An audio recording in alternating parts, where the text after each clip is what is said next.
નમસ્કાર દર્શક મિત્રો, આપણા લોકપ્રિય કાર્યક્રમ શંખનાદમાં આપનું સ્વાગત છે. હું છું ઈશુદાન ગઢવી. અચ્છે દિન નું રાજ અને વધતી આત્મહત્યા. મિત્રો, આજે બહુ સુંદર વિષય ઉપર આપણે ચર્ચા કરવી છે.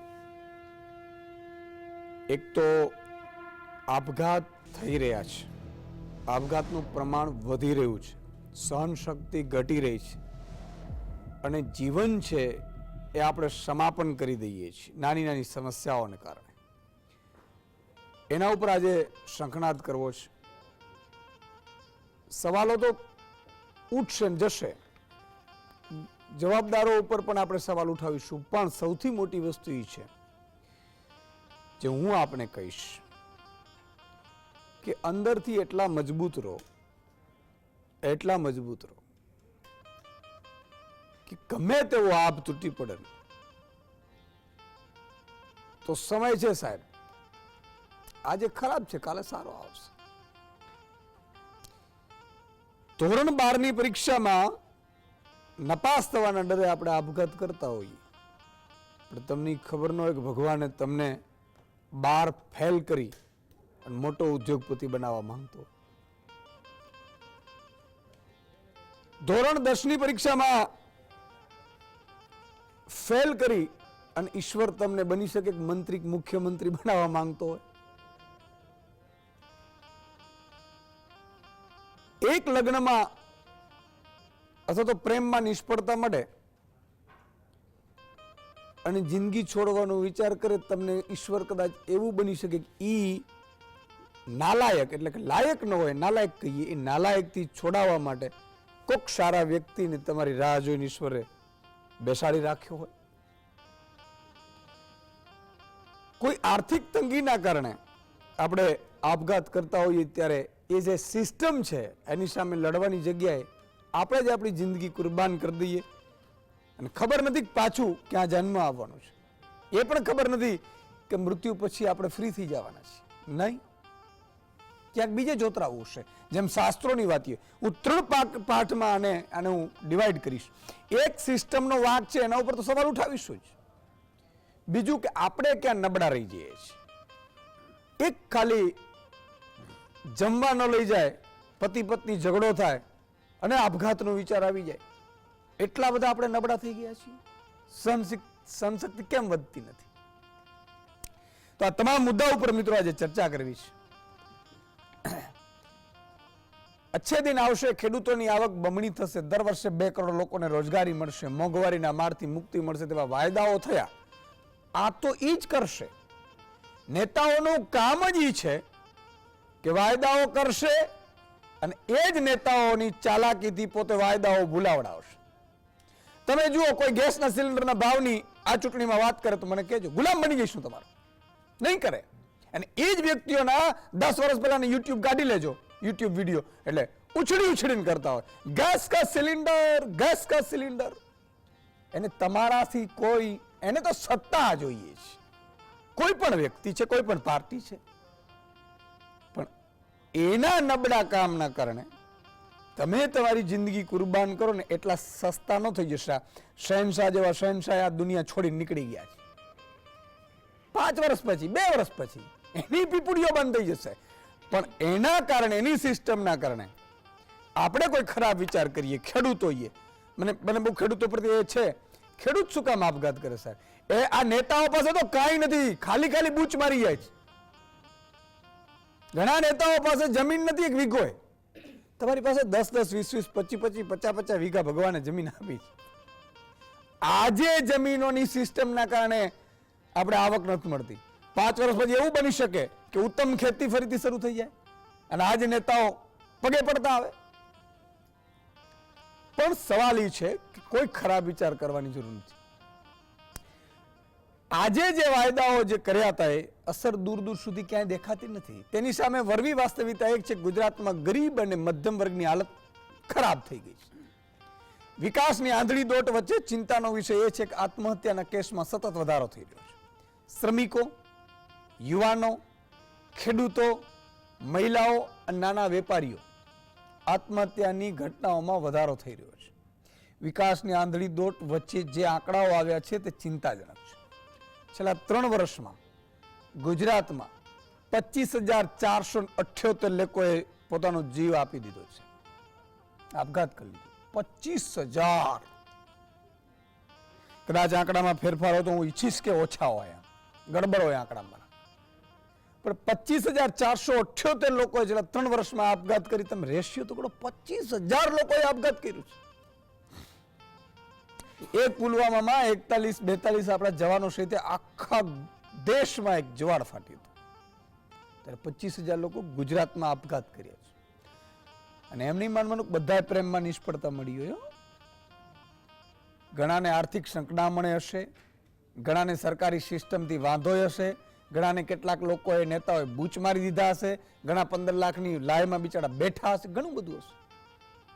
ગતિશીલ અને પ્રગતિશીલ ગુજરાતમાં એક જ વર્ષમાં 13 પરિવારે સામૂહિક આપઘાત કર્યો છે.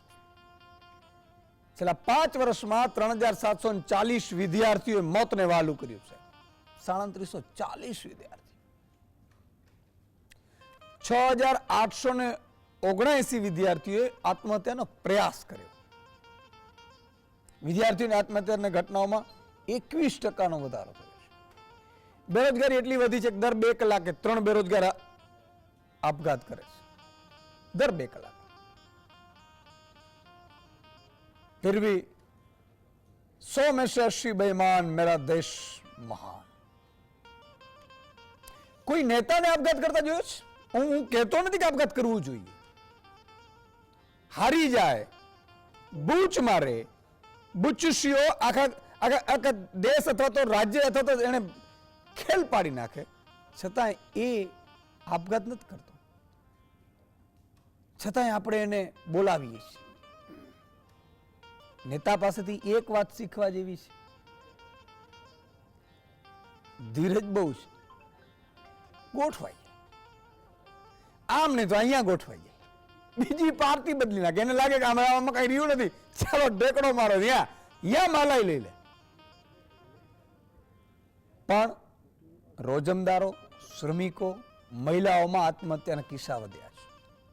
તો ખેડૂતો, ખેતમજૂરો, વિદ્યાર્થીઓ, વેપારી, સેવા નિવૃત્ત અધિકારી કે કર્મચારી જીવન ટૂંકાવવા મજબૂર છે. છેલ્લા 6 વર્ષથી આત્મહત્યાનો આંકડો ચિંતાજનક રીતે વધી રહ્યો છે. ગુજરાતના મુખ્ય શહેરોની વાત છે તો અમદાવાદમાં 3,280, સુરતમાં 2862, રાજકોટમાં 1287 આત્મહત્યા નોંધાઈ છે.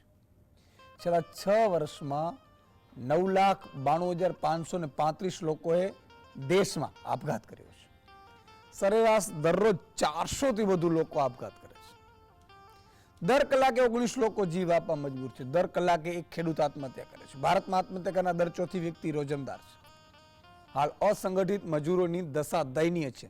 રોજનું કમાઈ રોજ ખાનારા ફેરિયા, લારી પાથરનારા વાળા અને રોજમદારને આત્મહત્યાના કિસ્સા 50% વધારો થયો છે. અને એમાં તમે જુઓ, એના પાથરણા હટાવવા, બુલડોઝર ફેરવવા, એની લારીઓ હટાવી, લારીઓ ઉપર રેડો પાડવી, લારીઓમાંથી હપ્તા લેવા, આ નરાધમો એને પણ છોડતા નથી. કોઈની તાકાત હોય તો એવા મોટા ઉદ્યોગપતિઓ કે જેણે જમીનો દબાવી છે, ખાલી કરાવો. તમારા બાપમાં તાકાત હતો, જાઓ ત્યાં તો પીપુડી થઈ જાઓ છો. કોઈ આઈએસ અધિકારીએ જમીન કબજો કરી છે, એની જમીન ખાલી કરાવવો જોઈએ. કોઈ મંત્રીએ કરો જોઈએ, એની નહીં થાય. પણ અહીંની લારી છે એને હટાવવા જશે. અને આપણો પણ વાંક છે, જ્યારે મતદાનનો દિવસ હોય ત્યારે લાડીવાળો ઘરે સૂતો હોય અથવા તો એના જ પાછા ગુણગાન ગાતો હોય, એટલે આ પરિસ્થિતિઓ થાય. છેલ્લા 6 વર્ષના આંકડા જોઈએ તો 16,682 રોજમદારોએ આર્થિક સંકડામણ, સામાજિક અસુરક્ષા અને ઘટતી આવક, વધતા ખર્ચ જેવા પરિબળોને લીધે આત્મહત્યા કરી છે. દર 2 કલાકે 3 બેરોજગાર અને દર 25 મિનિટે 1 ગૃહિણી આત્મહત્યા કરી રહી છે. આ આંકડાઓ જોતા એવું લાગે છે કે સરકાર જરૂરિયાતમંદ લોકોને રોજગાર, આર્થિક સહાયતા, માનસિક સ્વાસ્થ્ય આપવામાં નિષ્ફળ નીવડી છે. આજની યુવા પેઢી પ્રત્યે પરિવાર, સ્કૂલ, કોચિંગ ક્લાસીસની મહત્વાકાંક્ષા વધી છે, પરંતુ તેની સામે રોજગારીની તકો ઓછી છે. જેથી યુવાનોએ જાતે જ રોજગારી ઊભી કરી નાના મોટા વ્યવસાય કરી આગળ વધુ પડે તેવી સ્થિતિ છે. કારમી મોંઘવારીમાં કુટુંબનું ભરણપોષણ કરવું દોયલું બન્યું છે.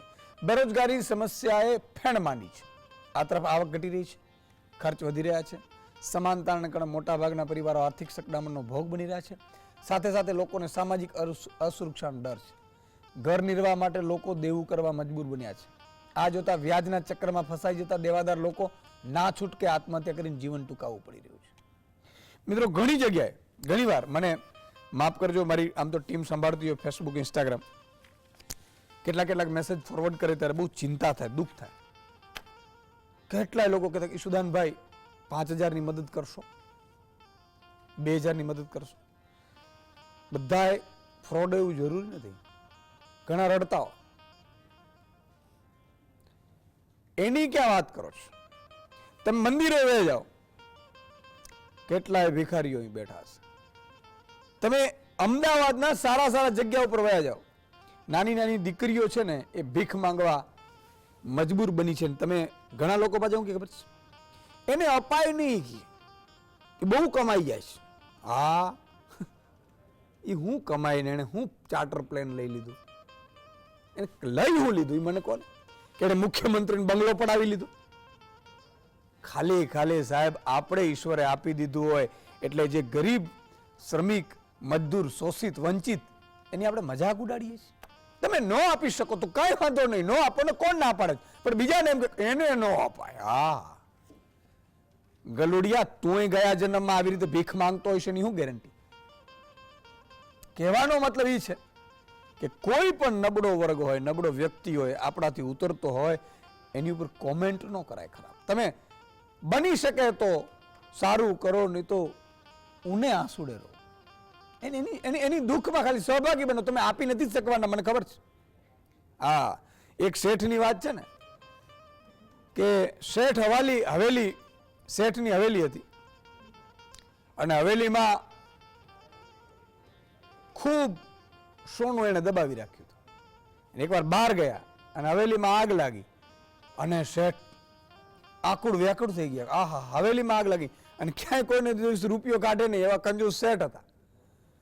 અને ચીસો પાડવા માંડ્યા આવે એટલે મારી હવેલી, મારી હવેલી, મારી હવેલી.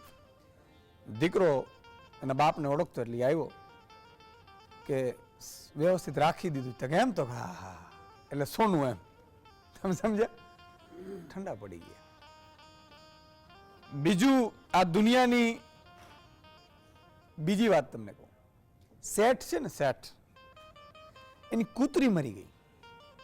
બધા મોટા લોકો આવી ગયા. ઓહો શેઠ, તમારી કૂતરી મરી ગઈ સર. ઓહો, બહુ સારી હતી કૂતરી અને ખૂબ રૂપાળી કૂતરી હતી, સારી હતી, સમજદાર કૂતરી હતી. થોડા સમય પછી શેઠ મરી ગયા, કોઈ આવ્યું નહીં.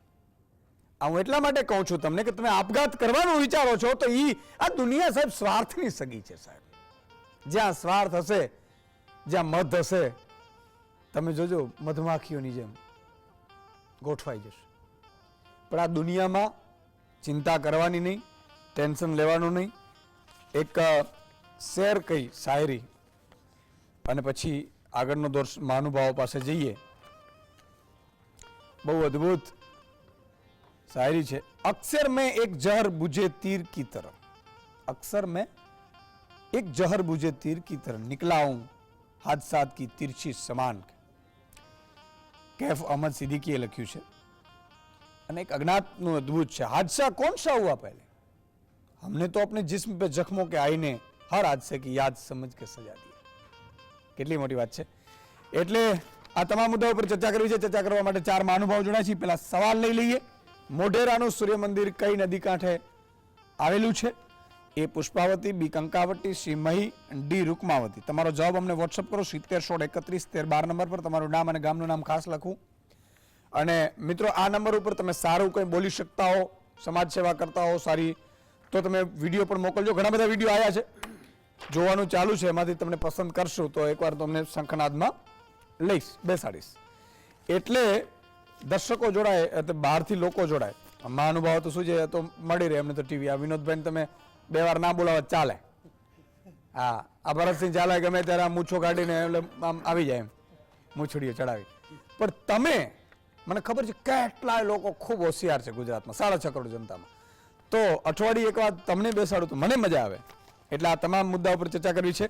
4 મહાનુભાવો જોડાયા છે મીરાબેન શાહ છે, સાથ NGO છે, એના વોલેન્ટિયર છે. ડૉક્ટર ધવલ માંડલિયા છે, સ્ટેટ હેડ છે 104 હેલ્પલાઇન. 104 શેના માટે છે એ પણ તમને કહેશું. ભરતસિંહ ઝાલા છે, ખેડૂત આગેવાન છે. વિનોદભાઈ પંડ્યા સામાજિક કાર્યકર્તા છે. શરૂઆત ધવલભાઈ તમારાથી કરવી છે. 104 હેલ્પલાઇન શું છે, કઈ રીતે કોલ આવે, તમે કેટલી સમયમાં પહોંચતા હો અને કેવા પ્રકારના કેસીસ આવતા હોય છે? 104 જે છે એ હેલ્થ હેલ્પલાઇન છે, આરોગ્યની હેલ્થ હેલ્પલાઇન છે, ગુજરાતની હેલ્થ હેલ્પલાઇન છે. બહુ સરસ સવાલ કર્યો આપે કે લોકો સુધી એક મેસેજ પહોંચે કે આ હેલ્પલાઇન શેના માટે છે અને એનો વધુમાં વધુ મહત્તમ ઉપયોગ થાય તે જાણવું ખૂબ જ જરૂરી છે. સો 104 હેલ્થ હેલ્પલાઇન જે છે એ પહેલાં કેવું છે કે ટોલ ફ્રી નંબર છે, કોઈ ચાર્જેબલ નંબર નથી આવ્યો. 24/7 છે, ગમે ત્યારે આપણે કોલ કરી શકીએ છીએ. અને જે રીતે 108 આપણે બધા જાણીએ છીએ કે ઇમરજન્સીમાં કોઈ પણ જરૂર હોય તો 108 પર કોલ કરીએ અને એમ્બ્યુલન્સ આવીને દર્દીની જે છે હોસ્પિટલ સુધી પહોંચાડે છે. તે જ રીતે 104 છે, જેમ કે ઘણી બધી નોન ઇમરજન્સી સર્વિસીસ હોય છે. તો હું સુસાઇડ પ્રિવેન્શન હેલ્પલાઇનની વાત કરીશ એ પહેલાં 104 શું છે એ થોડું સમજી લઈએ. બિલકુલ. તો 104 વિશે સમજાવું તો જેમ કે કોઈને હેલ્થ ઇન્ફોર્મેશન જોઈએ છે આરોગ્ય લગતી, કે કોઈ યોજના ચાલે છે પણ કોઈ ગરીબને એનો લાભ લેવો છે, પણ કે આ યોજના શું છે, જેમ કે એક યોજનાનું નામ આપવું કે જનની શિશુ સુરક્ષા યોજના, તો યોજનામાં કેટલો લાભ મળે છે, તો એના વિશેની સંપૂર્ણ માહિતી, એટલે તમામ યોજનાઓ છે આરોગ્યની એના વિશેની તમામ માહિતી આ હેલ્થ હેલ્પલાઇન ઉપર મળી રહે છે. એ એનો લાભ કઈ જગ્યાએ મળી શકે છે, એના માટે કયું ફોર્મ ભરવું જરૂરી છે. તદુપરાંત ખૂબ જ જરૂરી છે અને અગત્યનું એ છે કે આ હેલ્પલાઇન જે છે ઈશુભાઈ એ ગ્રીવેન્સ હેલ્પલાઇન પણ છે. આપે કોઈ યોજના માટે ફોર્મ ભરેલું છે અને આપને એનો લાભ નથી મળેલો તો આ એક એવું પ્લેટફોર્મ છે. આ 104 નંબર ડાયલ કરવાથી તમે એ જે કમ્પ્લેન છે એને રજીસ્ટર કરી શકો છો, અહીંયા નોંધાવી શકો છો કે મને આ યોજના માટે મેં ફોર્મ ભરેલું. એટલે કઈ યોજનાઓ મોટાભાગની આવી જાય? બધી જ જે આરોગ્યની આરોગ્ય લગતી તમામ યોજનાઓ જે માનો કે ડિલિવરીની બેનને જે મળતી જનની સુરક્ષા છે, હા, જેમ કે જનની શિશુ સુરક્ષા યોજના છે અથવા તો જનની ચિરંજીવી યોજના છે. એમાં એવું છે કે બેન જે છે એ હોસ્પિટલમાં જાય તો એની ફ્રી ઓફ કોસ્ટ સિઝેરિયન અને નોર્મલ ડિલિવરી કરાવવાની છે. તો કમ્પ્લેન કેવી આવી શકે કે જેમ કે ડોક્ટર દ્વારા ચાર્જીસ લેવામાં આવેલા છે, અથવા તો બીજી કોઈ કમ્પ્લેન જોઈએ તો કે ડૉક્ટરનું બિહેવિયર સારું નથી, વર્તન સારું નથી. તો આવી તમામ કમ્પ્લેન જે છે એ 104 ઉપર વિના સંકોચે વિના મૂલ્યે કોલ કરીને રજીસ્ટર કરાવી શકીએ છીએ અને એ જે કમ્પ્લેન છે એમના ઉપરી અધિકારીને તાત્કાલિક મોકલી દેવામાં આવે છે અને તેનું રિઝોલ્યુશન આપવામાં આવતું હોય. તો એક વાત કરીએ આપણે હેલ્થ ઇન્ફોર્મેશન. બીજું જે છે કોરોના વખતે આ બધા જાણો છો કે 104 જે હેલ્પલાઇન છે નંબર જાહેર કરેલો હતો સરકારશ્રી દ્વારા. સો કોરોનામાં ખૂબ જ સરસ કામગીરી કરેલી છે. તદુપરાંત મેડિકલ એડવાઇસ, હવે 108 જેમ કે કોઈ ડાયાબિટીસનું પેશન્ટ છે અને એને સમજવું છે કે મારે કેટલા યુનિટ લેવા છે, મારે મેડિસિન વધારવી જોઈએ ઓછી કરવી જોઈએ, તો એક્સપર્ટ મેડિકલ એડવાઇસ એને ખાલી ટેલિફોનિકલી અને દવા પર ખાને જવાની જરૂર નથી. તો એક મેડિકલ એડવાઇસ મારે શું ખાવું છે, 104 નંબર ડાયલ કરે તો એમને ડાયાબિટીસ હોય એને પણ તમે ઇન્ફોર્મેશન આપી દો. મેડિકલ એડવાઇસ કે મારે ઇન્સ્યુલિન લેવું છે, જેમ કે એને એમ્બ્યુલન્સની જરૂર નથી લાભાર્થીને, પણ એને સમજવું છે કે હું બાલ લેતો હતો અને મારા અત્યારે તો રિપોર્ટ કરાવ્યો, મેં જાતે કરતા હોય છે અત્યારે બધા ઘરે, બરાબર, એક સારી વસ્તુ છે, અવેરનેસ થઈ છે. તો એને જાણવું છે ખાલી કે મારે ખરેખર કેટલું આવ્યું છે, મારે તો ઓછું થઈ ગયું, ડૉક્ટરે કીધું કે 200 હોય તો 12 યુનિટ લેવાના, હવે ઓછું છે, હવે એના માટે હું ભાડું ખર્ચીને ડૉક્ટર પાસે જવું એના કરતાં તમે અહીં એડવાઇસ આપી શકો. તો અમારી પાસે મેડિકલ ઓફિસર છે કે જે સામાન્ય એડવાઇસ આપશે કે હા તમારે આવા કેસમાં આવું કરવું છે, જેથી એ જે લાભાર્થી છે તો જે દર્દી છે અને ઘરે બેઠા એક એડવાઇસ મળી રહેશે.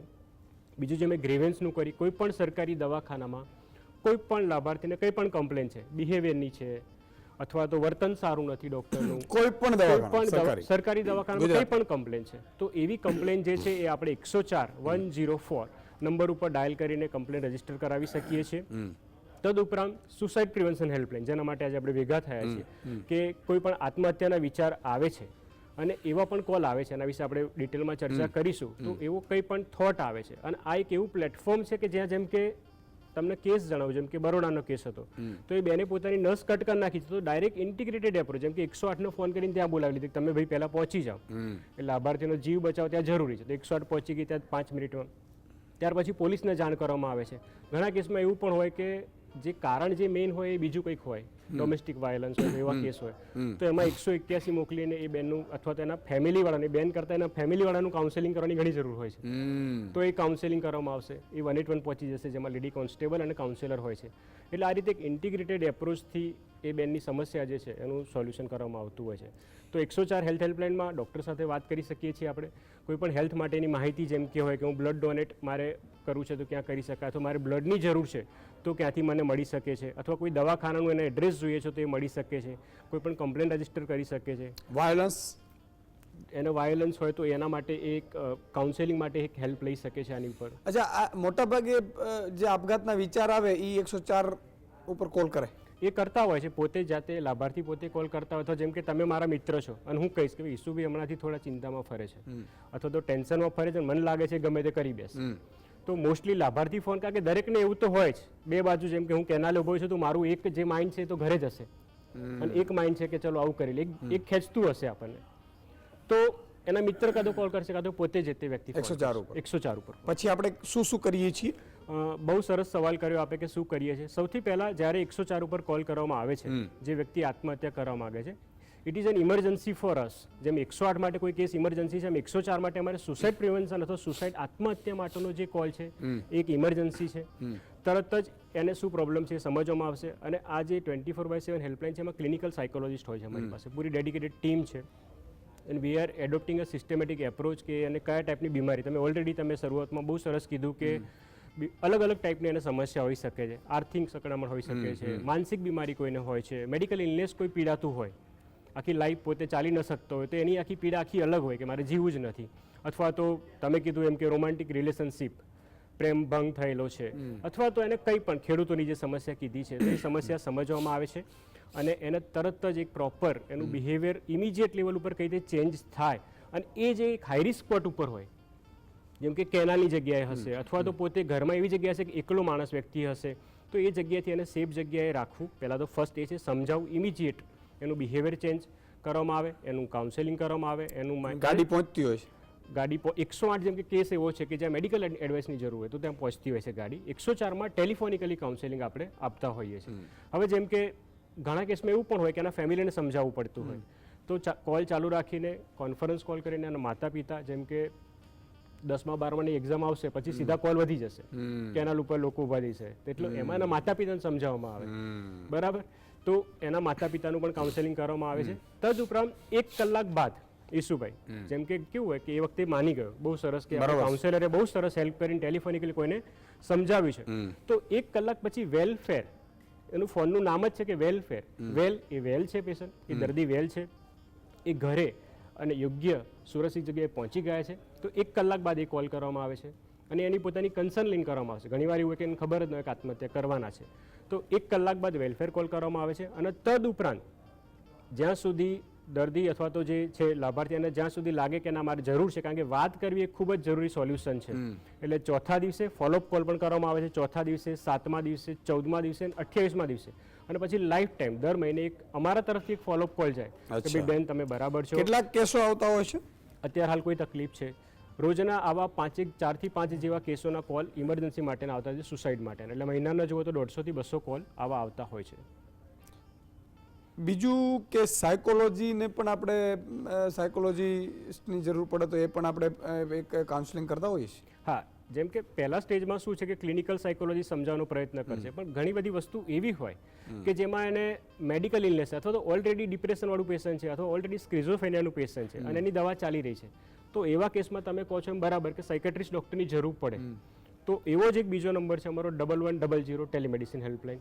તો એમાં એક કોન્ફરન્સ કોલ લઈને સાયકેટ્રિસ્ટ ડૉક્ટર સાથે, જે પણ 24/7 અવેલેબલ છે, તો એની સાથે વાત કરાવીશું, જેથી મેડિકલી કઈ જરૂર છે દવાની અથવા દવા ડોઝ ઉમેરવાની, તો એ જે ડૉક્ટર દ્વારા માર્ગદર્શન આપવામાં આવશે. વાહ મિત્રો, હું એટલા માટે આ કાર્યક્રમ આપણે કર્યું કે હમણાં એક્ઝામ આવી રહી છે 10-12ની. બીજું કે પ્રેમમાં તો આપણે અત્યારે જમાનો બહુ ફાસ્ટ છે, સવારે પ્રેમમાં પડ્યા, સાંજે આપણે એમ થયું આ હા હા હા મમ્મી મને ઊંઘ નથી આવતી, અને 2 દિવસ પછી પ્રેમે ખૂબ વિકરાળ સ્વરૂપ ધારણ કરી લે. એટલા માટે જિંદગી બચાવીને, જો આ માણસની પરિસ્થિતિ છે, માણસને તમે એટલી જલ્દી સુધારી નથી શકવાના, પણ શું મદદ કરી શકી એ માટે આ શંખનાદ છે. એટલે મેં પહેલાં કીધું કે 104 શું છે એટલે આપણે સમજવાની કોશિશ કરી. કોઈ પણ વ્યક્તિ આપઘાતનો વિચાર આવે કે એવું લાગે ને તો મિત્ર તરીકે પણ તમે શું મદદ કરી શકો. ઘણા લોકો આપણે કહેતા હોય પણ એટલે આપણે લાગે એટલે કે ના હવે મને એણે ફોન કર્યો હતો પણ સારું પછી હું કોઈને કીધું નહીં, તો તમને એમ લાગે કે કોઈ નથી કહેવું તો 104 ને કહી દેજો. બરાબર ને ધવલભાઈ? એટલે એ લોકો તો એની રીતે કામ કરે, જિંદગી કોઈની બચાવીએ ને સાહેબ. યસ, એને ખબર પડી જશે કે મને આ સમસ્યા છે. પણ અહીંયા એક એવું છે કે એનું ઓળખ જે છે, એની ઉંમર છે, એની જાતિ જે છે એ એકદમ પ્રાઇવેટ રાખવામાં આવે છે, ગુપ્ત રાખવામાં આવે છે, જેથી કરીને એ પોતે વાતચીત વિના સંકોચે કરી શકે છે. એટલે મિત્રો આવું ક્યાંય તમારે નબળું વિચાર કરવાની જરૂર નથી. મારું તો કહેવાનું એટલું છે, દુનિયામાં એટલા બધા પ્રશ્નો કોઈ સુખી નથી. લો તમને હું ફેક્ટ કહું, કારણ કે હું તો આ બધામાં બહુ ઊંડે ઉતરી ચૂક્યો છું, બધા રોલમાં હું જઈ ચૂક્યો છું. બરાબર છે? મેં વર્ષોથી ઉદ્યોગપતિઓ એવા છે અંગત, બરાબર, મિત્રો હોય, એને ચિંતા છે કે કાલે હારું મારું શું થાય, ટેન્ડર આપેલું કોન્ટ્રાક્ટ મળશે કે નહીં. સમજ્યા તમે? એક પટ્ટાવાળાથી લઈ અને કેબિનેટ સેક્રેટરી કહેવાય કેન્દ્રમાં, પ્રધાનમંત્રી કાર્યાલયમાં કેબિનેટ સેક્રેટરી, અહીંયા ચીફ સેક્રેટરી, કેબિનેટ સેક્રેટરી સુધી કોઈ સંપૂર્ણ સુખી નથી. પહેલી વસ્તુ. એક શ્રમિકથી લઈ અને પ્રધાનમંત્રી સુધી, જો તમે પ્રધાનમંત્રી આટા ફેરા કરે છે, સરકાર રહેશે કે વહી જાય. તમે સમજ્યા? હું એટલા માટે કહું છું જે થવાનું એ થવાનું, એમાં આપણે પડવું નથી. સતત એમ કે ભાઈ આને કરો, અહીંયાથી તોડો, અહીંયાથી ફલાણું કરો, ઢીકડું કરો, એને શાંતિ નથી. 75 વર્ષે એ ચિંતામાં છે.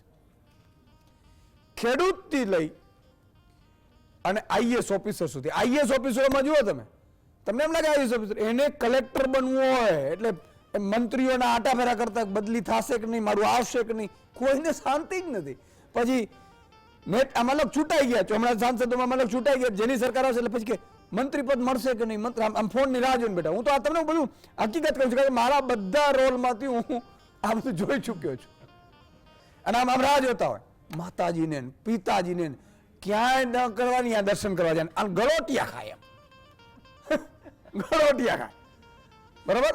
અને એમાં માની લો કે મંત્રીનો આવી ગયો ફોન એટલે પછી એમ થાય કયું ખાતું આવશે, ભગવાન ભગવાન, આ સારું ખાતું આવે, સારું ખાતું આવે.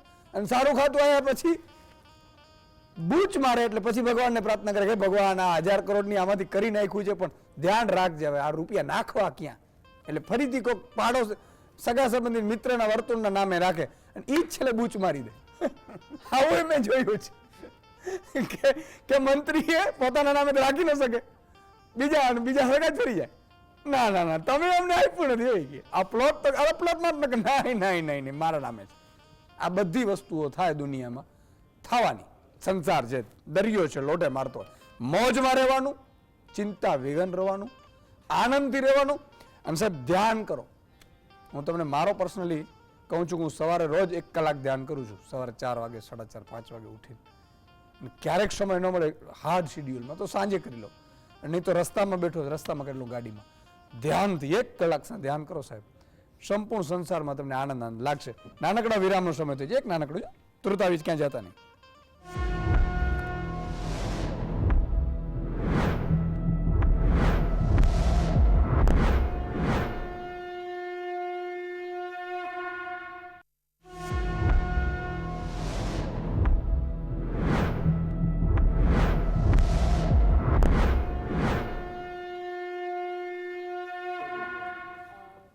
ઓકે, વિરામ બાદ દર્શક મિત્રો ફરીથી આપનું સ્વાગત છે અને ચર્ચાને આગળ વધારીએ. ફોન લાઈન પણ નીચે ખોલીશું, તમને પણ લેશું. તો મીરાબેન, તમારી પાસે આવું છું. 7 NGO છે જે પણ વર્ષોથી, મીરાબેન 25 વર્ષથી આ સંસ્થાઓમાં પૂરા થયા છે. હા, તો આપ પણ કઈ રીતે કામગીરી કરતા હો છો, કઈ રીતે કેસો આવતા હોય છે અને શું શું સાવચેતી રાખવાની જરૂર છે? 7 થી 25 વર્ષ હમણાં જ પૂરા કર્યા અને આ એમનું 26મું વર્ષ છે. 25-26 વર્ષ પહેલા, સૌથી પહેલા તો આવો એક વિચાર કોઈને આવે અને આવી કોઈ સંસ્થા શરૂ કરે, એ તો સૌથી પહેલા તો લોકો પચાવી જ નહોતા શકતા કે આવું પણ કોઈ કારણ હોઈ શકે, આવી કોઈને મદદની જરૂર હોઈ શકે. પરંતુ અંજુબેન શેઠ કે જેમણે સાથ સંસ્થા શરૂ કરી, એમનું એવું વિઝન હતું કે ધીમે ધીમે સમાજ મને આ રીતની એક મદદની પુષ્કળ જરૂર પડવાની છે. પુષ્કળ દવાખાના જે શારીરિક તકલીફોને કે શારીરિક વ્યાધિ માટેની જે ટ્રીટમેન્ટ થઈ શકે, શારીરિક તંદુરસ્તી માટે જે ધ્યાન આપી શકે એવી પુષ્કળ સંસ્થાઓ, હોસ્પિટલ, ઘણી બધી સરકારી સંસ્થાઓ પણ વર્ષોથી કાર્યરત છે. અને પરંતુ કદાચ જોવામાં આવે તો ઇન્ડિયામાં લગભગ 27 થી 28 વર્ષ પહેલાં કોઈ પણ એવી બીજી કોઈ સંસ્થા હતી નહીં. ના તો સરકારી એવી હતી કે નોન પ્રોફિટ જે ગવર્મેન્ટ જે કહીએ આપણે, નોન ગવર્મેન્ટ બોડીઝ જે કહીએ. હા, 100% માનસિક સ્વાસ્થ્ય માટેની હોસ્પિટલ એ ચોક્કસ હતી, સાયકાઇટ્રિસ્ટ પણ હતા. પરંતુ એમના સુધી પહોંચવું એ જ એક તો સૌથી મોટું લોકો માટે દુવિધાજનક કામ હતું. લોકો હંમેશા એવું માનતા કે માનસિક સ્વાસ્થ્ય માટે કોઈની મદદ લેવી એટલે એ તો સૌથી મોટામાં મોટું શરમજનક પરિસ્થિતિમાં તમે આવીને ઊભા રહ્યા છો.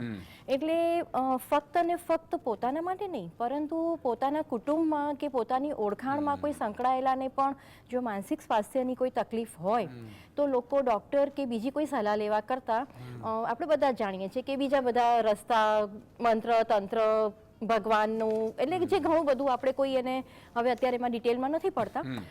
પોઝિટિવલી આપણે વિચારી કે અંજુબેને 26 વર્ષ પહેલાં આ સંસ્થા શરૂ કરી. આ સંસ્થા 26 વર્ષ પહેલાં જે માપદંડો સાથે શરૂ કરેલી એ જ માપદંડો સાથે સંપૂર્ણપણે અત્યારે પણ કાર્યરત છે.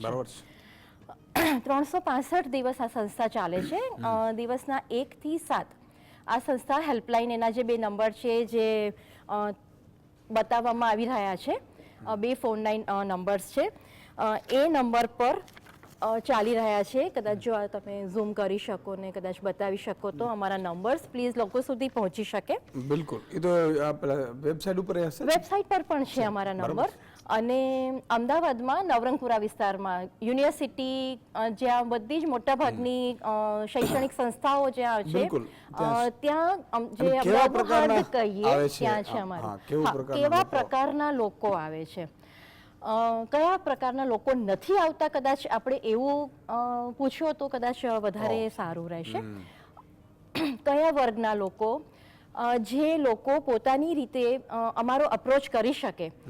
મારા ખ્યાલથી અમારે ત્યાં 12 વર્ષના જે બાળક હોય ને એણે પણ ગમે ત્યાંથી અમારો હેલ્પલાઇન નંબર મેળવીને અમારો કોન્ટેક્ટ કરેલો છે. અમારા હેલ્પલાઇન નંબર્સ છે. એ સિવાય લોકો અમારા સુધી, અમારા સેન્ટર પર આવી શકે છે. લગભગ સ્થાનિક લોકો વધારે અપ્રોચ કરતા હોય આવવા માટે, એમને અનુકૂળતા પડે. પરંતુ ઘણી બધી વખત બહારગામથી પણ લોકો અમારું એડ્રેસ શોધતા આવે છે.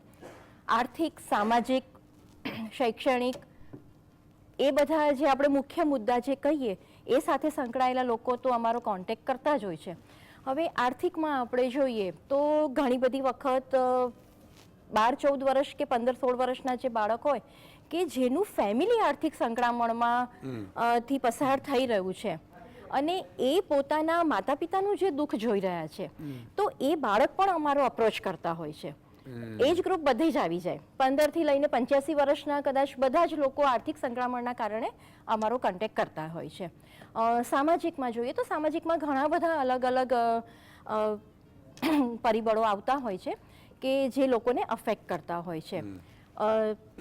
કૌટુંબિક જે કલેશ હોય અથવા જનરેશન ગેપ જે કહીએ, જેના કારણે ઘણા બધા પ્રોબ્લેમ થતા હોય છે. કોણ સાચું કોણ ખોટું એની ચર્ચા અત્યારે તદ્દન અસ્થાને છે. મૂળ મુદ્દો આપણો એ છે કે જે વ્યક્તિઓ કોઈ પણ કારણસર પોતાનું જીવન અકારણે અસમયે ગુમાવે છે, આપણે એને કેવી રીતે મદદ કરી શકીએ. બરાબર. લગ્ન સંસ્થા જે આપણી ખૂબ જ જૂની સંસ્થા છે, વિચારવાનો સબ્જેક્ટ એ છે કે એમાં શું આપણે ફેરફારો કરવાની જરૂર છે અથવા તો આજની પેઢી એમાં કેમ પોતાની જાતને એડજસ્ટ નથી કરી શકતી. ઘણા બધા રીઝન એવા છે કે જેને આપણે ફરી વખત હવે વિચાર કરવો પડે એવા સંજોગો ઊભા થયા છે. બરાબર છે. તો હા બોલો ને. હા પૂરું કરો. હા, અમે કોઈ કાઉન્સેલિંગ નથી કરતા, કોઈ સલાહ સૂચન, કોઈ થેરપી, કોઈ ટ્રીટમેન્ટ અમે કશું જ નથી આપતા. અમે ફક્ત 2 જ વસ્તુ આપીએ છીએ. અમારી પૂરેપૂરું ડેડિકેશન અમારું એમના તરફ હોય છે. જે વ્યક્તિ અમારા ત્યાં આવે છે એને અમે કોઈ પેશન્ટ કે ક્લાયન્ટ કે એ રીતે નથી કહેતા, અમે એને કોલર કહીએ છીએ. એટલે પૂરેપૂરું અમે એક તો ડેડિકેશન હોય છે અમારું. બીજું અમે એમને 100% સાંભળીએ છીએ. બરાબર છે. સાંભળવું પણ એક મોટી વાત છે મિત્રો, કારણ કે સાંભળો ને તો ઘણું બધું હળવાશ થઈ જાય, પણ તકલીફ એ છે કે સાંભળતા નથી. બીજા નંબરમાં શહેરમાં એવી સ્થિતિ થઈ ગઈ છે મિત્રો કે 2 છેડા ભેગા કરવા બહુ અઘરા પડી ગયા છે. આ તમને હકીકત કહું છું. જે 15-20 હજારમાં હું કહું કે અમદાવાદમાં જ્યારે હું આવ્યો ઘણા વર્ષો પહેલાં, ત્યારે જે બજેટ હતું અને અત્યારનું બજેટ આસમાન જમીનનો ફરક થઈ ગયો છે. બધા મારા જેટલા ખુશ નસીબ નથી હોતા કે તમારી ઇન્કમમાં ખૂબ સારા વધારા આવે, જરૂરી નથી. એટલે બહુ જ તકલીફ છે. એટલે 20-25 વર્ષથી અમારા પત્રકારોએ જે બિચારાઓ મહેનત કરી હોય, બરાબર છે, રાત દિન ઈમાનદારીની આપણે વાત કરી, પત્રકારો ઈમાનદાર રહેવું જોઈએ, પણ એના બેલેન્સમાં કાંઈ હોતું નથી ને એમાં જ્યારે નોકરી જાય ને ત્યારે કેવી પરિસ્થિતિ આવતી હોય. હમણાં જ એક વચ્ચે પત્રકાર મિત્ર જે મારા કલિંગ હતા, આનંદ પટણી, એમણે આપઘાત કર્યો. જો કે પછી બધા મિત્રો થઈને એમના પરિવારને આપણે હેલ્પ કરી, પણ 15-20 વર્ષ પત્રકાર કરે ને પછી પણ 5 લાખ રૂપિયા બેલેન્સ બચતી નથી. આ વાસ્તવિકતા છે. તો તમે વિચાર કરો કે તો નોકરી ન મળતી હોય એની હાલત શું હશે, રોજમદારોની હાલત શું હશે. આજે જે આંકડાઓ છે કે દર 25 મિનિટે દેશમાં એક ગૃહિણી આપઘાત કરે છે. ગેસનું સિલિન્ડરનું બિલ ન ભરી શકતી હોય, લાઇટ બિલનું ભરી, એના દીકરાને દૂધ ન આપી શકતી હોય. તમે વિચાર કરો, દૈનિક 400થી વધુ લોકો ભારતમાં આપઘાત કરે છે અને એમાં રોજમદારોમાં આત્મહત્યાનું પ્રમાણ 50% વધ્યું છે. બહુ ખતરનાક છે. એટલે એક દર્શક મિત્ર લઈ લઉં, કમાભાઈ રાધનપુરથી છે. જી કમાભાઈ. હા સાહેબ. જી હા બોલો બોલો બોલો કમાભાઈ. તમે કંઈક બોલો, હું તો બહુ બોલીને થાકી નથી ગયો. તમને એવું નથી લાગતું? તમને સાંભળો. હા સાહેબ, હું શું કહું છું, હા તમે કયો. ત્યારથી લગાવતો તો ફોન આજે લાગ્યો મારો. 2-5 વર્ષથી સંગાત પહેલા જોતો તો સાહેબ ને, અને અત્યારે બહુ સારું તપસ્યા કરી રહ્યા છે જાહેરાત સાહેબ. તપસ્યા કરશો એટલે લાગી જ જાય ફોન. બોલો બોલો. હા, એટલે અમારા નાના માણસ બી થોડું ધ્યાન રાખો. મારે પેલા 2000 મળે મોદી સાહેબ ને, હું તો અરજીઓ આલી થાક્યો, પણ આવતા નથી મારા 2000 રૂપિયા વાળું. ખાતર નથી આવતા ને ખેડૂતના? હા, ખેડૂતના પૈસા નથી આવતા સાહેબ હવે. હા, વાત સાચી છે. 2000 વાળા પણ એમાં ઘણા બધાને બંધ કરાવી દીધા છે. બીજા નંબરમાં ભાવ આપતા નથી. ત્રીજા નંબરમાં બધા આપણા ખેડૂત આગેવાનો અત્યારે અહીંયા બેઠા છે. એ ખેડૂત આગેવાનને હું લઉં તો પેલા વચ્ચે વિનોદભાઈ લઈ લઉં, પછી ખેડૂત આગેવાનને લઉં. ખેડૂતોની મજા આવશે. એટલે જરા વિનોદભાઈ શું કહેશો? ઈસુદાનભાઈ, આજનો આ વિષય મારા માટે એટલા માટે મહત્વનો છે કે આ મુદ્દે ખરેખર ઘણીવાર હું આવવાની ના પાડતો છું, પણ હા પાડી છે. આત્મહત્યાના કિસ્સાઓ કદાચ 5-1 જણને મેં બચાવ્યા પણ છે. અને એમાં તમે પત્રકારની વાત કરીને, એક પત્રકાર છે જે જાહેર મિટિંગોમાં કહે છે કે આ માણસના કારણે હું આજે એક્ટિવ છું. એ લડાકુ હતો, એને ઘણો બધો સ્કૂલવાળાએ અન્યાય કરેલો અને એમાં એ સુસાઇડ કરવા નીકળેલો. નસીબ જોગે રસ્તામાં હું મળી ગયો અને બધી કોશિશ કરી બચી ગયો. એવા 3-4 જણના બીજા કિસ્સા છે, એમાં નથી પડતા. પણ આત્મહત્યા એ મેં ખૂબ નજીકથી જોઈ છે, એના માટે ખૂબ રડ્યો છું. અને આજનો વિનોદ એના કારણે બન્યો છે. એટલા માટે આ વાત કરું છું કે આજથી એક્ઝેક્ટ 30 વર્ષ પહેલા આ વ્યક્તિના મનમાં એક કેવો એક એક્ટ આવી જાય, એના કારણે એ સુસાઇડ કરે છે. મારો નાનો ભાઈ 30 વર્ષ કે 32 વર્ષ પહેલા એક જગ્યાએ ઇન્ટરવ્યૂ આપવા ગયેલો. એની પાસે એ વખતે 40,000ની ગવર્મેન્ટ નોકરી માટે લાંચ માગેલી. એ વખતે અમે બધા મુકુલસિંહના ને બધા લડાકુ હતા અને ભ્રષ્ટાચાર વિરુદ્ધમાં લડતા હતા. પેલા નાના નાટકો કરતા હતા. તો હું એ લડતમાં એ રીતે રંગાયેલો. એટલે મેં એને કહ્યું કે યાર તું અને પૈસા આપીને નોકરી લેવાની. એકચ્યુઅલી એની બીજી નોકરી હતી, પણ એના દિમાગમાં એક આ એક્ટ આવી ગયો કે મને ગવર્મેન્ટ નોકરી ના મળી.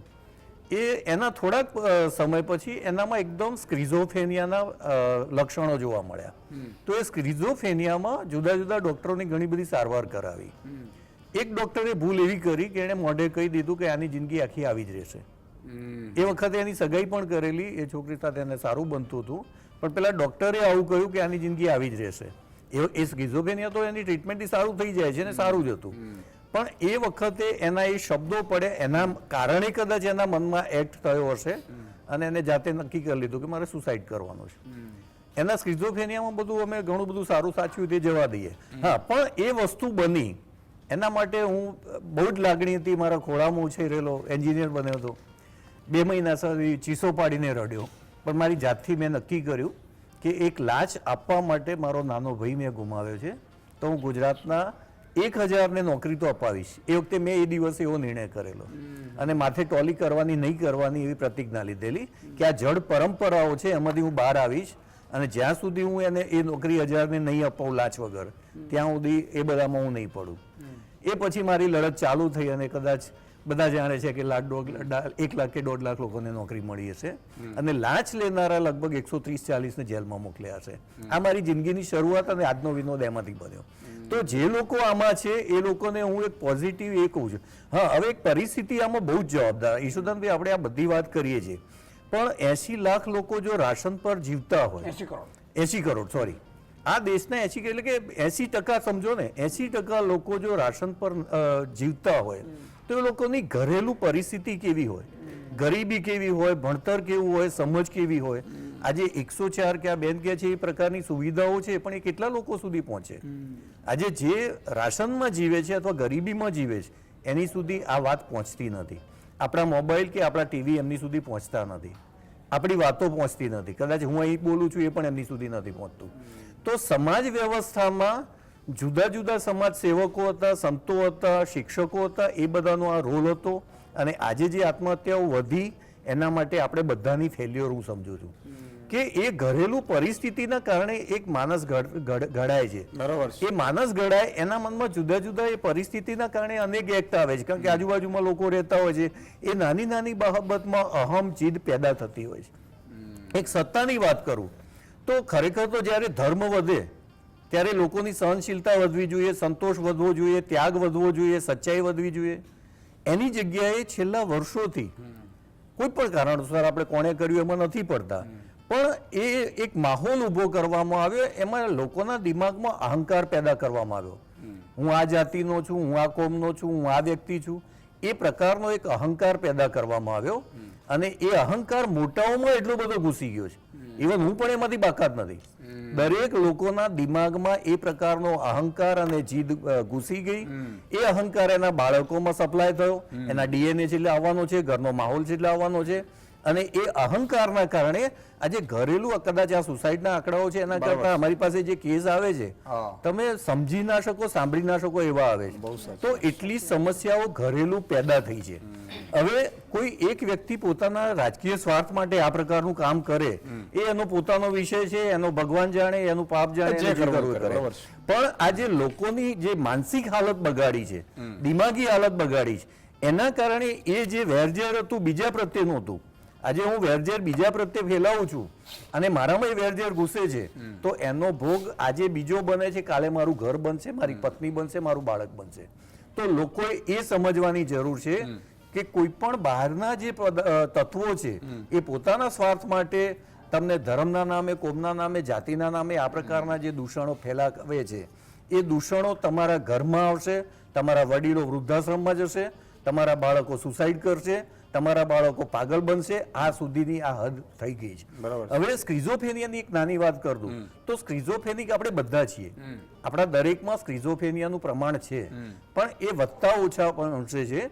કેટલાકમાં એ વધી જાય છે, એના કારણે આપણો સમાજ એને સ્વીકારતો નથી, એની ટ્રીટમેન્ટ લેવા સ્વીકારતો નથી, અથવા તો પૈસા નથી કે સુવિધા નથી. આ કારણે પણ એ લોકો સ્ક્રિઝોફેનિક, અને સ્ક્રિઝોફેનિકના દિમાગમાં એક એ ઘૂસી જાય કે એ દવા લે નહીં, એને એમ લાગે હું દવા લઉં એનાથી મને આવું થાય છે. એકચ્યુઅલી એની દવાઓ એને ધ્યાનમાં રાખવાની કે ઊંઘમાં રાખવાની હોય છે, થોડોક એને વિચારથી ઝીરો કરવાની હોય. તો સ્કિઝોફ્રેનિકની જે દવાઓ છે એને સંશોધન પણ એટલા પ્રોપર થયા નથી અને આપણી જે હાલની નીતિ છે એ પ્રમાણે એ પ્રકારના મેડિકલ સંશોધનો માટે કરવામાં આવતું નથી. અને થર્ડ વસ્તુ, હમણાં ઈશુદાનભાઈ મને શિક્ષણની એક બીજી વાત જાણવા મળી છે. તમને નવાઈ લાગે, જેટલી સારી સારી ઊંચી કોલેજો ચાલે છે એનો સ્ટાફ આખા ગુજરાતનો ચેક કરવામાં આવે ને તો આ સુસાઇડનું કારણ ત્યાં છે.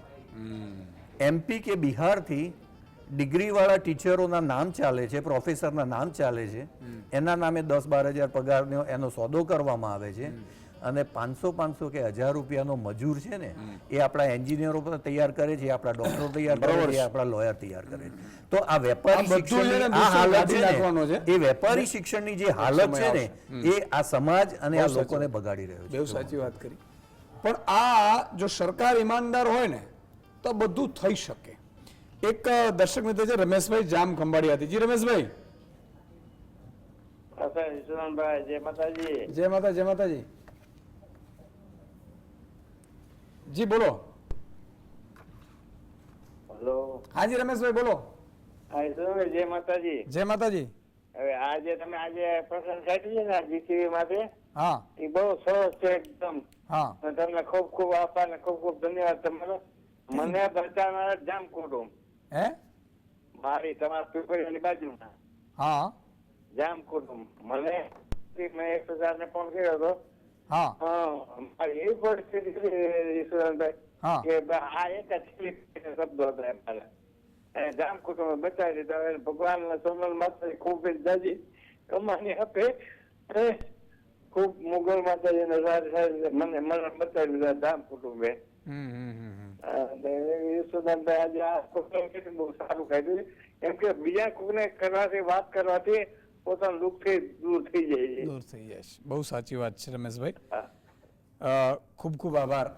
રમેશભાઈ જામ ખંભાળિયાના છે, મારી સાઈડના છે અને એમને આપણે હૈયાધારણા આપેલી ને જિંદગી બચી જાય એટલે લોકો ખૂબ આનંદિત થાય. આવા તો ઘણા કિસ્સાઓ ભગવાને આપણે નિમિત્ત બનાવે, કરનાર ઈશ્વર હોય છે, આપણે તો ખાલી નિમિત્ત બનીએ હોય છે.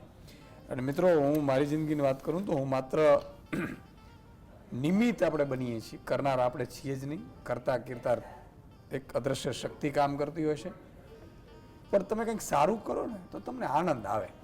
એટલે મને ઘણા લોકો એવું પૂછે, આ વિનોદભાઈ છે ને, વિનોદભાઈ પંડ્યા આગ તરીકે ઓળખાય છે.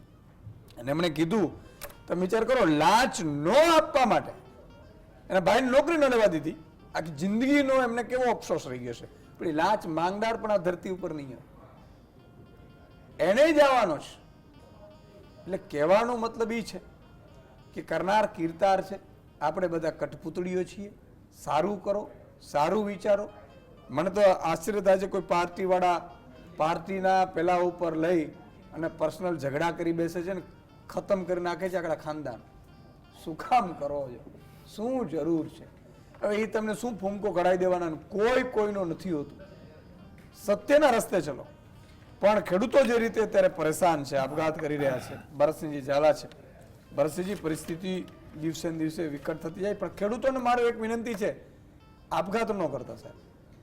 તમારો ભાઈ હજી જીવે છે, આજે નહીં તો કાલે સારા દિવસો લાવીશું એની આશા છે અને આશા ઈશ્વર પૂરી કરશે. આપણે તો નિમિત્ત છીએ. પણ અત્યાર સુધી ભગવાને જો દ્રૌપદીજીના ચિરહરણ પૂરા કર્યા હોય, તમે વિચાર કરો, જો રાવણનો નાશ કર્યો હોય, કંસનો નાશ કર્યો હોય, રાવણ પાસે શું નહોતું? સોનું હતું, લંકા હતી, રાક્ષસો હતા, તો એટલી ટીમો હતી. તપસ્વી હતો રાવણ, જેવો તેવો નહોતો સાહેબ, તપસ્વી હતો. એનો જો ખાત્મો થઈ શકતો તો વિશ્વાસ રાખો, ભગવાન ઉપર ભરોસો રાખો. પણ આવો વિચાર નબળું ન કરતા, પણ કરે છે એટલે જરા ભરતસિંહજી. સુદાનભાઈ, ખેડૂતોના આપઘાત કરેલા ખેડૂત પરિવારને, સેંકડો પરિવારને મળ્યો છું. એના DVD બનાવ્યા છે. ભારતના તમામ મીડિયાની નોંધ લીધી છે, સરકારે નોંધ લીધી છે, સુપ્રીમ કોર્ટે પણ નોંધ લીધી. અને સૌથી વધારે નોંધ લીધી હોય તો આપણા વડાપ્રધાન નરેન્દ્રભાઈ મોદીએ. નરેન્દ્રભાઈ મોદીએ આ આંકડા જોઈ અને બિલકુલ ચોંકી ગયા હતા અને એમને વારાણસીમાં બોલ્યા હતા કે દેશમાં અને રાજ્યમાં ખેડૂતો આપઘાત કરી રહ્યા છે. ગુજરાતના આંકડા ઓછા છે, મારે આંકડા કેવી રીતે નથી જવું, પણ અમારી સરકાર બનશે તો પહેલે જ દિવસે આત્મહત્યા કરેલા ખેડૂતની પત્નીઓને એની માતાઓને હું યોગ્ય વળતર આપીશ અને ભવિષ્યમાં કોઈ પણ આત્મહત્યા ન કરે એના માટે પહેલે જ દિવસે પહેલે સંસદમાં યોગ્ય નીતિ બનાવવા આવશે અને ખેડૂતોના આપઘાત અટકાવવા યોગ્ય પોલિસી બનાવવા આવશે. આ વડાપ્રધાનનું ભાષણ તમે ગમે ત્યાંથી તમને મળશે. તમે સાંભળ્યું છે? મેં સાંભળ્યું છે ને, એ ભાષણના હિસાબે 6 જુલાઈ 2017ના રોજ સુપ્રીમ કોર્ટે બધા આંકડા, આપણે સ્વામિનાથનજીને અમને બહુ મોટો એવોર્ડ મળ્યો, ભારત રત્ન એવોર્ડ, અને બેનને તમને ખબર હશે આપણે આરટીઆઈના આંકડા આવ્યા અને પછી આપણે એક્સચેન્જમાં કમિટી લીધી, હાઈકોર્ટમાં પીઆઈ કરી. મારી પાસે ખોટી વાત હોય જ નહીં, ગુસ્સો થઈ જાય, ગુસ્સો આમ થાય તેમ, પણ ખોટું ન હોય. આ બધા બાબતને લઈને સર્વોચ્ચ અદાલતની અંદર સોલિસિટર જનરલ સાહેબે કબૂલ્યું સુપ્રીમ કોર્ટમાં કે દેશમાં અને રાજ્યમાં ખેડૂતોના આપઘાત અટકાવવા સરકાર એક મુસદ્દો તૈયાર કરી રહી છે અને એ મુસદ્દાને માટે ઓછામાં ઓછા 2 વર્ષ લાગે. સુપ્રીમ કોર્ટના જજીસ હતા ખેર સાહેબને 2-3 અલગ બેન્ચો, એ કીધું કે 6 મહિના આપો. આ બધી હવે 2017 ને આજે 2024 થઈ ગઈ, હજી સુધી દેશમાં અને રાજ્યમાં ખેડૂતોના આપઘાત અટકાવવા કે સ્વામીનાથ કમિશનની ભલામણો મુજબ કોઈ પોલિસી નથી. હવે વાત આવી આપણે આજની તારીખની અંદર, તમે વાત કરી નરેન્દ્રભાઈ ભૂલી ગયા તમે એવું કહો છો? હવે મારે કેવું એવું છે કે અત્યારે રોજ છાપામાં હું હવારમાં જોઉં ને, જીડીપી ના આંકડા આસમાને ચડી ગયા. આખા દેશના આર્થિક સંસાધનનો હિસ્સો ગરીબો, મજૂરો, ખેડૂતોનું શોષણ કરીને માત્ર 2% લોકો આ દેશની ધરતીને લૂંટી અને વંદે માતરમના ભારત માતાની જય કરતા નીકળી પડ્યા છે. અને બીજી બાજુ લોકોને નથી રહેવાના ઠેકાણા અને આપણે ગાવી છે વિકાસના ગાણા. એ લાજો શરમ આવી જોઈએ. કોનો વિકાસ તે કોના નામે વિકાસ? હવે મારે આવવું છે કે આ દેશમાં ફરિયાદીને આરોપી બનાવી દે તો બિચારો આત્મહત્યા કરે, વીજ બિલમાં, વીજ ચોરીમાં આત્મહત્યા કરે. અરે ઈશ્વરભાઈ, હવે તો પાણી ચોરીમાં 40 લાખ રૂપિયાના દંડ કરે છે અને પછી ખેડૂતો આત્મહત્યા કરે છે.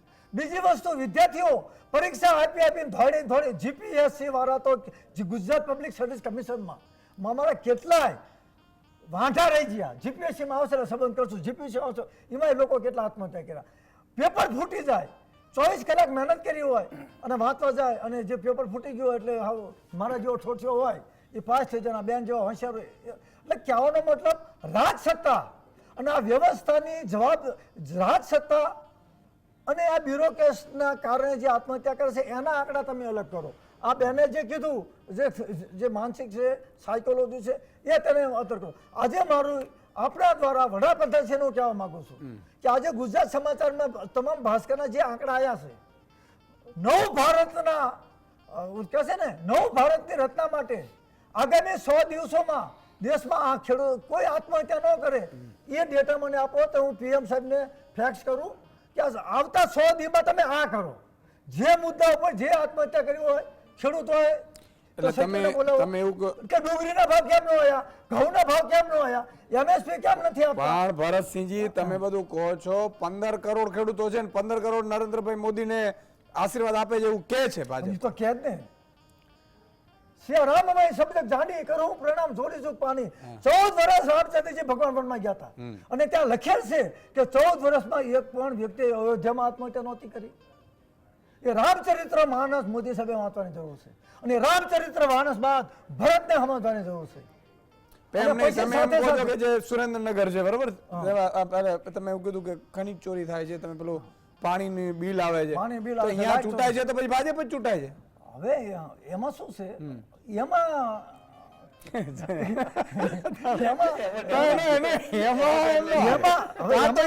ખુશ હશે. એમાં શું છે કે 80 કરોડ લોકોને 5 કિલો અનાજ મળે છે. પેલા કાકાએ ફોન કર્યો કે મને 6,000 નથી મળ્યા, પણ એમ ન કીધું કે મને કપાના હજી 20 કિલોના 6,000 રૂપિયા હોવો જોઈએ, એ ન બોલ્યા. કાકા માત્ર એ વાત કરી 6 લાખ લૂંટીને 6,000 6 લાખ લૂંટીને 6,000 આપે છે. તોય ખેડૂતો મારે, હું આખા ગુજરાતમાં અને દેશના જ્યારે 2014માં મનમોહન સિંહની સરકાર હતી ત્યારે મેં જે ડેટા રજૂ કર્યા ત્યારે 2,67,000 જેટલા ખેડૂતો હતા 2014માં. ત્યાર પછી દર વર્ષે આંકડા આપતા જાઉં, હું એફિડેવિટ કરતો જાઉં છું, આંકડા આપતો જાઉં છું, એફિડેવિટ કરતો જાઉં. હવે તો હું કંટાળી ગયો. હવે જે પિટિશનમાં ભગવાન કરે, સરકાર જાણે, ખેડૂત જાણે. પણ અમે અમે ફૂટ્યા નથી સાહેબ, એ મને ગૌરવ છે. અને અરે વિરોધ પણ ફૂટ્યા નથી તો કરી પણ ન હોય ને. અચ્છા, હવે એ કરીએ તમારે તો સરકાર 100% બનાવવી પડે, હવે એ કરી શકાય. ખેડૂતોને એક કરવા પડે. અંજલિમાં પાણી લઈને સગત લો. જો પેલા શરૂઆતમાં એવું થતું હતું કે જ્યારે બાપે માર્યા, હવે આપણે હિંસામાં નથી જતા, બાપને મારી નાખે ને એટલે દીકરો શમશાનમાં જઈ પાણી હાથમાં લે, અંજળી લે ને એવું કંઈક બાપનો વેર લઈશ, એવું ન કરાય. હવે બિલકુલ ન કરાય. પણ તમે મુશ્કેલી પડે, તમને તકલીફ પડે, તમને કોઈ બૂચ મારી જાય, તમને સરકાર હેરાન કરે, તમને સરકારના અધિકારીઓ હેરાન કરે, ત્યારે હાથમાં પાંચ લઈને તમે નક્કી કરો. એટલું તો કરી શકે ને. અને બીજું 100 વ્યક્તિઓ સગા સંબંધી તમે જાગૃત ન કરી શકો. હવે આજે મારે હવે સમય પૂરો થઈ ગયો છે આ તો. અત્યારે મારે મેસેજ આવ્યો કે સત્તાનું વિકેન્દ્રીકરણ હોવું જોઈએ. ગુજરાતમાં મુખ્યમંત્રીનું કોઈનું હાલતું જ નથી. જ્યારે મુખ્યમંત્રી બદલાય 2 મહિના થાય 3 મહિના થાય બદલાઈ જાય. હવે ગુજરાત જ્યારે નરેન્દ્રભાઈ મોદી હતા ત્યારે એમના હાથમાં અંકુશ હતો. જ્યારથી નરેન્દ્રભાઈ મોદી ગુજરાતમાંથી ગયા ને ત્યાર પછી કોણ મુખ્યમંત્રી, કોણ ગૃહમંત્રી, કોણ કૃષિ મંત્રી, કોણ આરોગ્ય મંત્રી અને કોણ પણ છતાં એ બધા છૂટાય છે ને, મજા છે. તો પણ હવે છૂટવાની વાત તો મારા તમારા હાથમાં નથી. એમ નહીં તો તમે એફિડેવિટો કરી શું કરવાના? મને એમ જાઓ, તમે થાકી ગયા છો કેટલા વર્ષથી, 25 વર્ષ પણ હવે કદાચ આપના માધ્યમથી આ મેસેજ જાય, આજ તો બધા જોતા છે, જોતા તો લાખો લોકો જુએ છે, મને જુએ છે, મને ચણાના ઝાડ ઉપર પણ ચડાવ્યો લાખો તો જોવે છે, પણ સરકાર તો જોતી છે ને, સરકાર કે મારે કઈ કરવું જોઈએ. આમાં તમે થાય કે 50 વર્ષ હું થાકી ગઈ. દિવસમાં જોઈ લીધું હોત ને કરી દીધું હોત ને. પણ એમને- તો ટૂંકમાં તમે કેટલા વર્ષથી પરસ્તી કરો છો? જો વિલ ફાઇન હવે મન હોય તો મારવે જવાય. એમ- જો ઘણી વ્યવસ્થામાં બદલાવ આવ્યો, ધીરે ધીરે થાય. એક રાસ્તા હે જિંદગી જો કાંઈ વ્યવસ્થા મતલબ નથી આવ્યો. 9માં 1500 1800 રૂપિયા કપાસના ભાવ હતા 2009માં. પણ એ વાત આપણે એ ખેડૂતોને વાત કહેવી છે. ખેડૂતોને સમજે નહીં, ખેડૂતો તો પહેલા સમજે. પણ હવે સમજશે ને. હવે કે ગામ તમે છે તો બસ કેટલા વર્ષથી મહેનત કરો છો? હું તો 2003 થી વાત કરું છું. આમ તો 1980 થી મારી લડત 80 થી લડત ચાલે છે ને? 1980 થી કેટલા વર્ષ થયા? આજે 40 વર્ષ થયા ને? 63 વર્ષ મારી ઉંમર. 42 વર્ષથી હું આ મુદ્દા પર લડું છું. આ 42 42 વર્ષથી એક ખેડો લડું છું. અને તમે વિચાર કરો. 42 વર્ષ થયા. હા, પણ 42 વર્ષમાં જો ભરતસિંહ જેવાને મુખ્યમંત્રી બનાવી દીધા હોત ને તો રાતોરાત થઈ જાય. પણ ઈ કરે નહીં આ પ્રજા. બરાબર છે? એ તો આમાં પછી સત્તામાં આવવું મારા પડે, મારા સત્તા ગામમાં બદલવી સરપંચ- પડે, સત્તામાં અધિકારીઓ તો માનસે સાઇન કરી શકશો. બાકી આમ એફિડેવિટ તો હવે આ લોકો જાડી ચામડીના આંબળે આ ઉજવવું. વખતે પણ હું માનું છું કે 15-17 માં તો ફરક પડશે. એમ? આ વખતે લોકો ઘરે આવી ગયા છે. ગળે આવી ગયા. મેન સીટ છે કારણ કે લોકો હું તો બહાર ફરું ને એમ. એટલે હું બોલતો ને બધાને એમ લાગે આ નેગેટિવ બોલે છે. પણ અત્યારનું જે વાતાવરણ છે બેન, હા. શિક્ષકો, વિદ્યાર્થીઓ, સામાન્ય વર્ગ લોકો જોઈએ. એમ છે કે હવે તો આ લોકોને આ મારા બેટા બહુ હેલ્પ કરી નાખી છે. ઠીક અમને છે, તો હવે જોઈએ. 5 લાખની તમે લીટની કહો છો. વાત છે. એને ભાઈ જોઈ લઈએ. તમ પાછું શું છે ઘણું બધું કંઈક ને છે. કંઈક બીજું નવું આવશે. પણ એટલું ખરું કે આજની તારીખમાં એક વર્ગ ઘરમાં જમતો નથી, એક વર્ગને જમવાનું એના માટે જ નથી. આપણે પીડા છે મિત્રો. જે પણ થાય ચિંતા ન અસમાનતા દૂર કરવા કરતા. માટે લોકોએ બહાર આવવું પડશે. બિલકુલ સમયનો અભાવ છે એટલે વિનોદભાઈ, ભરતસિંહજી, ધવલભાઈ અને મીરાબેન, બીજો ટર્ન આવે જે ન આવ્યો ખબર નહીં, લંબાતું ગયું. બરાબર છે? કોઈ વાંધો નહીં, કાલે ફરીથી એટલે- રાખો આપણે. હા, એટલે પણ સમયનો અભાવ છે એટલે હવે જવાબ. હા, તો 30 સેકન્ડ. Thank you. કોઈ સત્તા, કોઈ સંસ્થા કે કોઈ એક વ્યક્તિ, શું તમને કે આપણને કોઈને પણ એવું લાગે છે કે જે અત્યારે જે આત્મહત્યાની પરિસ્થિતિ છે એમાં બદલાવ લાવી શકે? ના. એના માટે બધાએ જ ભેગા થવું પડે. એક સ્વસ્થ એવો સમાજ આપણે લોકોએ ભેગા થઈને એવો બનાવવો પડે અને સાથ હંમેશા એના માટે બધાની સાથે છે. બરાબર છે. અને જે પણ અહીંયા છે એને હું ચોક્કસ એવું કહીશ કે લોકોમાં એટલી તમે જાગૃતતા ફેલાવો કે જ્યારે બી તકલીફ પડે ત્યારે કોઈ પણ આવી સંસ્થા સાથ છે કે 104 છે કે ગવર્મેન્ટ બિલકુલ. બી ઘણી બધી આવી સંસ્થા છે, પ્લીઝ 104 એના સુધી પહોંચો. બિલકુલ 104 ઉપર મિત્રો તમે ન કરો, તમારા મિત્ર વર્તુળ હોય તો એ કરાવડાવજો. બરાબર છે? અરજ છે બધાને. બહુ સરસ માધ્યમ છે આ ઈશુદાનભાઈ. જિંદગી છે દોસ્તો, એક જ વાત મારે કહેવી છે, ધાર્યું કદી મંગાતું નથી. એક સિક્કો પણ જ્યારે ઉછાળીએ છીએ ત્યારે એક સાથે આપણે બંને સાઈડ માગી નથી માગી શકતા. નથી શકતા, સાચી. તો બધાને નમ્ર વિનંતી છે, 104 નંબર છે, વિના મૂલ્યે છે, તો એની ઉપર મેક્સિમમ લોકો સુધી પહોંચે. ડાયરેક્ટ ફોન થી લાગી જાય ને એમને? Direct number 104. મોબાઈલમાં શોધ 104 નહીં કરવું પડે. 104 અને મોબાઈલમાં જે 104 104. બધે 104 લગાડી જ દેવાનો. સત મહત્વ બરાબર. માહિતી. સમયનો અભાવ છે એટલે મોઢેરાનું સૂર્ય મંદિર કઈ નદીના કાંઠે આવેલું છે? સાચો જવાબ છે પુષ્પાવતી. સાચો જવાબ આવનાર ઘણા બધા છે પણ 5 લઈ લઈએ. પ્રવીણભાઈ લાતીવાડા બહુચરાજી, હેમંતભાઈ પરમાર કોટડા પોરબંદર, કોકલાબેન ઠાકર અમદાવાદ, વીએસ મલોત્રા રાપર કચ્છ ને આર્યન મકવાણા સદા લખતર. તમામનો ખૂબ ખૂબ આભાર મિત્રો. એક વસ્તુ છે જિંદગીમાં, આ કલયુગ છે, પ્રભાવ છે, 84 લાખ યોનિની વાત કરે છે, મર્યા પછી ક્યાં લઈ જાય છે ખબર નથી. કોઈને ખબર નથી ને સાહેબ, તમને મને ખબર નથી, હકીકત છે. તો અહીંયા છે, આજે નહીં તો કાલે પરિસ્થિતિ સુધરશે, પણ જરાય ચિંતા કરવાની નહીં, નબળો વિચાર કરવાનો નહીં. જેટલી સમસ્યા આવે, ઓશોએ બહુ સારી વાત કરેલી સાહેબ, એનો વાક્ય આખું હું નથી બોલી શકતો, ભૂલી ગયો છું, પણ એમણે એવું કીધું કે જેટલી સમસ્યા મોટી હોય ને એટલું જ તમારે ધૈર્ય રાખો. જેટલી સમસ્યા મોટી એટલું તમે ધૈર્ય રાખો, તો જ એ સમસ્યાને તમે લડી શકશો. પણ તમે સમસ્યાને એમ કહો કે ઓહો મને આ પ્રોબ્લેમ છે, મને આ પ્રોબ્લેમ છે, મને એટલે પ્રોબ્લેમ હોય તો થયું ભાઈ, શું ફેર પડવાનું, થઈ જાય. મોજ કરો, આનંદિત રહો અને કોઈ ચિંતા નહીં કરવાની સાહેબ. અને દુનિયા શું કહે છે ને એના ઉપર ક્યારેય નહીં કરવાનું. સબસે બડા રોગ ક્યાં કહેંગે લોગ. અને કોઈ પણ આપઘાત કરતો હોય, વિચાર આવતો 104 ઉપર કરો, આવા સંસ્થાઓનો પણ સંપર્ક કરો અને હરતા ફરતા રહો. આજે નહીં તો કાલે સમસ્યા આવશે અને એટલી હિંમત રાખો કે મારામાં એ તાકાત છે કે ધરતીમાંથી લાત મારીને પાણી કાઢી શકીએ. કેમ ન થઈ શકે? મહિલાઓ, બહેનો, દીકરીઓને મારી વિનંતી છે કે ઝઘડાઓ થતા હોય, આવે, કદાચ એવું થાય તો કહી દેવાનો જય રામજી કી. બાકી આપણે આપઘાત કરવાની જરૂર નથી. જય હિન્દ, જય ભારત.